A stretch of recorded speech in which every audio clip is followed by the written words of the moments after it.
Namaskar and welcome to Gurukuli School. My name is Nikita Acharya and in today's video we are going to learn about dimensions of physical quantities. Up until now we have seen both the magnitude as well as the unit part of a particular measurement. We also learned that while working with units, we have a variety of systems we can choose like the SI system or the metric system or the FPS system according to our convenience. In this video, what we are going to do is generalize the concept of units so that we don't have to worry about the variety of units like centimeter, meter, millimeter, kilometer for a particular unit like length, and instead we can only go for the dimension of that physical quantity, ergo length itself. So to do this, we understand that the dimensions we are defining for a physical quantity come from its unit. That is, the 7 base units have 7 corresponding fundamental or base dimensions.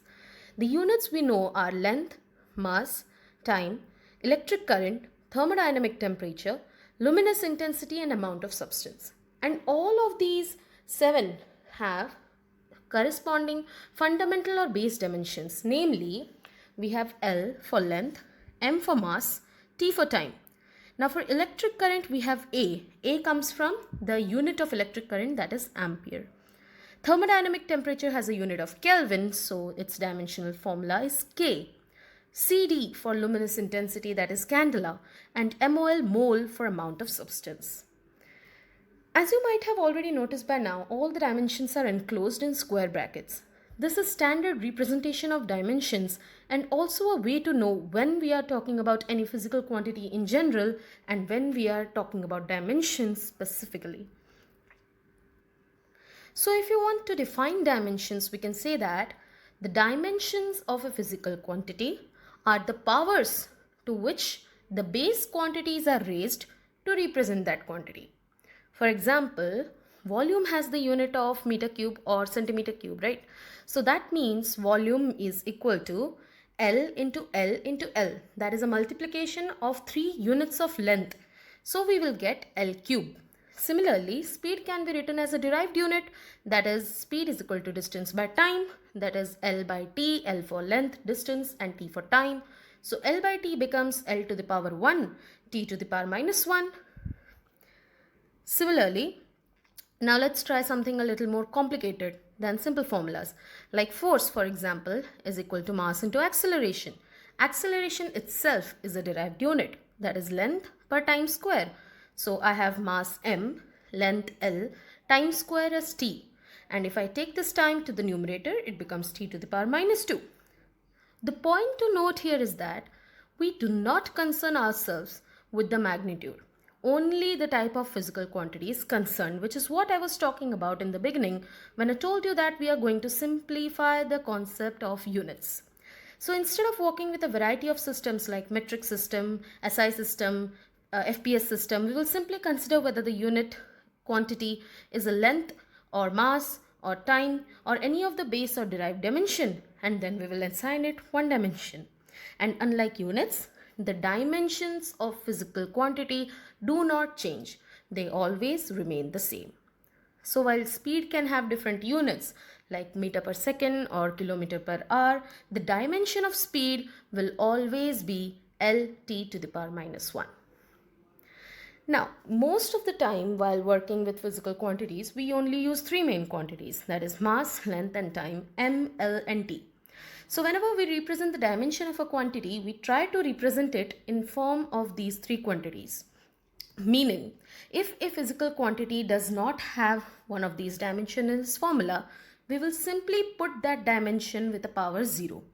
Let's look at the examples. Volume has L cube. So here m and t are not present. So we write m to the power 0, L to the power 3 which is present, and t to the power 0.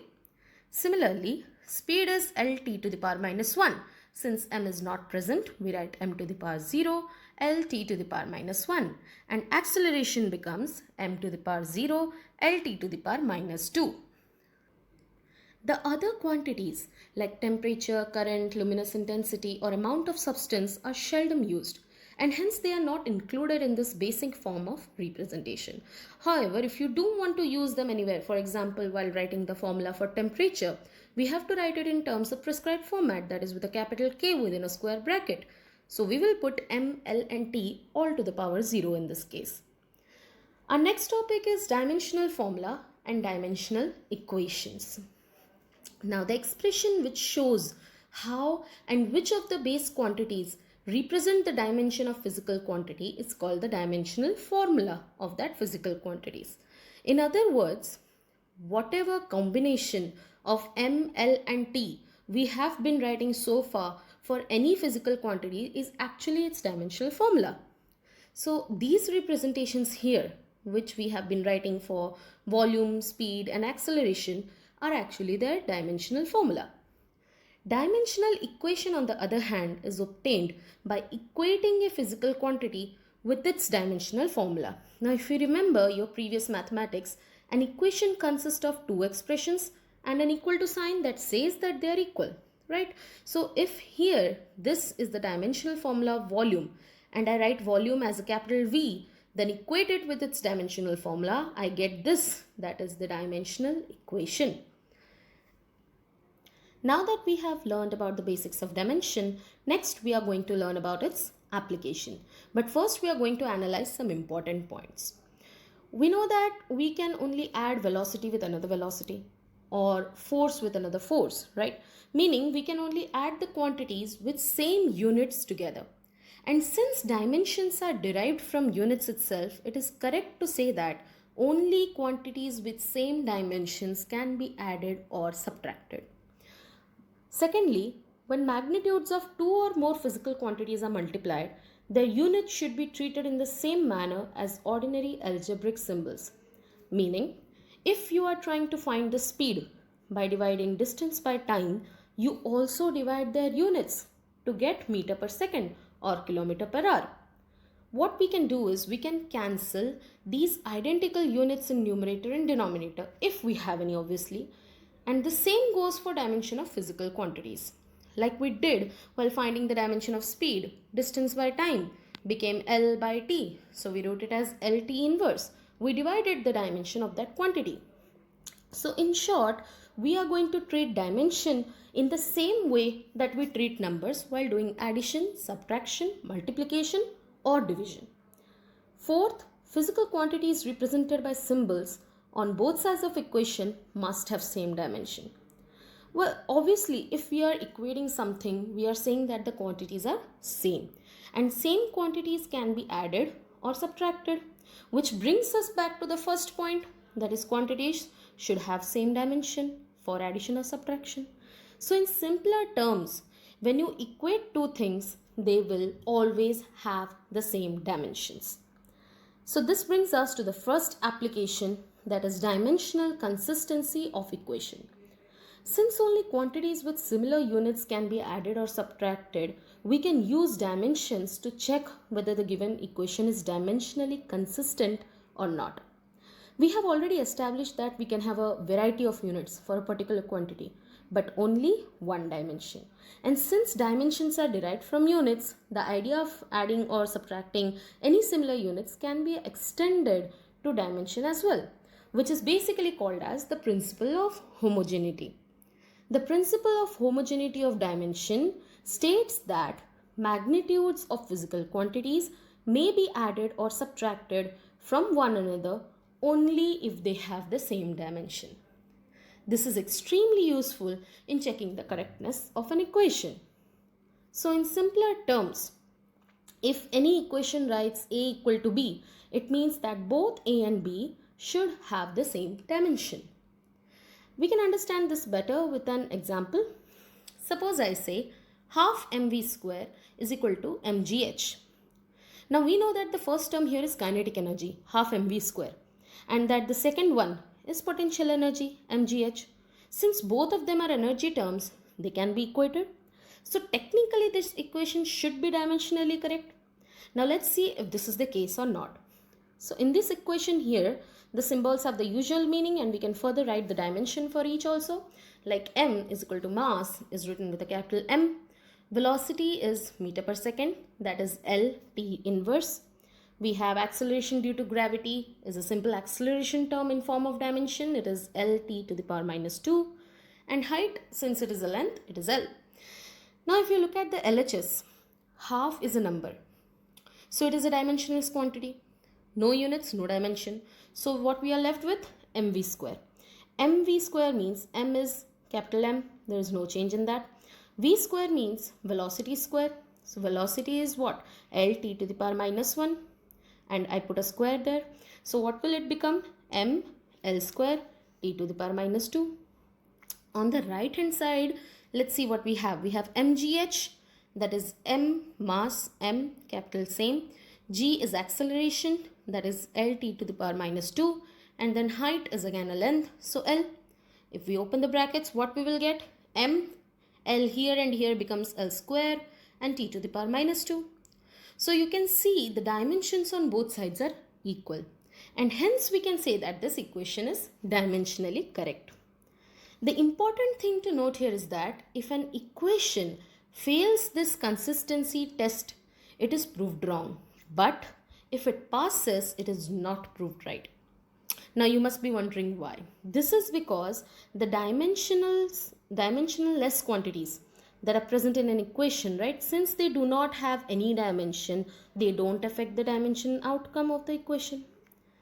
But it may not always be correct either. This is why we are forced to say that a dimensionally correct equation need not be an actually exact or correct equation. For example, in the above example, you saw that there was a numerical value half. It can have any numerical value other than half and the equation would still have been dimensionally correct, right? But then the left hand side term wouldn't have been kinetic energy because kinetic energy is only half mv square. And the equation, since on left hand side it would be a different term and the right hand side it would be an energy term, it would have made no sense at all. So whenever we come across any equation that has pure number, trigonometric, logarithmic or exponential functions, angle, refractive index, etc., we cannot say for certain if the equation is correct or not, even if it is dimensionally correct. However, in a correct equation, the dimensions are always same on both sides. So if you get that an equation that is dimensionally inconsistent, then it is definitely wrong. A different application of dimension is to deduce relation among physical quantities. So in simpler words, forming an equation. This part we are going to understand with an example from the NCERT book. Consider a simple pendulum having a bob attached to a string that oscillates under the force of gravity. So here is my pendulum, this is the string, and let's say we have a bob attached here at this end and the string is fixed here at O. Suppose the period of oscillation of the simple pendulum depends on its length L, mass of bob m and acceleration due to gravity g. Derive the expression for its time period using the method of dimension. So time period depends on length, mass and acceleration. That is what we are given, right? It means that on LHS I have the quantity to be found, that is time period. And on RHS, I have a k for a dimensionless constant that might be present in the equation. Length L to the power x, mass m to the power y, and acceleration to the power z. The reason for using the powers x, y, z is because it has been given in the question that time periods depends on this quantity, but it has not been mentioned how they depend. Is it directly proportional or inversely, or maybe it depends on the square? We don't know. So here we are going to use the method of dimension to find these values of x, y and z. Let's see how. First, I'm going to convert both of these sides to dimension format. For time period, dimension of time is used, that is t. So I have m0, l0, t to the power 1. And on the right hand side, I have length L to the power x, mass m to the power y, and acceleration, that is L t to the power minus 2 to the power z. If I open the brackets and combine the terms on the right, I get m to the power y, L to the power x here and z here, so x plus z, and t to the power minus 2z. Now as you can see here, I have the same quantities, that is m, l, t on both sides of my equation. So if they are equal, it means that their powers must be same. So all I have to do now is equate these powers and solve the simple linear equations that I get. Comparing the power of mass, I have y and 0. So y is equal to 0. If I compare for length L, I get x plus z equal to 0. And if I compare for time, I get minus 2z equal to 1 or z equal to minus 1 by 2. Substitute this value of z here in the second equation and you have x equal to 1 by 2. So I get these values of all 3x, y and z and I put these values in this equation here. So what I get is t equal to k L to the power 1 by 2, m to the power 0, g to the power minus 1 by 2. Or I can rearrange the terms a little bit here and I can write t equal to k root L by g. And since we know that the formula for time period of a pendulum is 2 pi root L by g, we can say that the constant here, that is k, is 2 pi. So with this we reach the end of the chapter, units and dimensions, units and measurements. Let us quickly summarize what we have learned all throughout this lesson. First, we learned the basic system of units and measurement of length, mass and time using simple methods. Then we learned about accuracy, precision and the difference between the two, and also the way errors are calculated in measurements. Then we talked about types and combinations of errors. How do you combine the errors if you are multiplying, dividing quantities with errors? We also learned about the magnitude part of a measurement and how to determine the significant figures. Finally, in this particular video, we talked about dimensions of physical quantities as a simpler method to check consistency of equation and to form new equations. So that is all for today. In the following video, we will put up some questions regarding the chapter we just finished.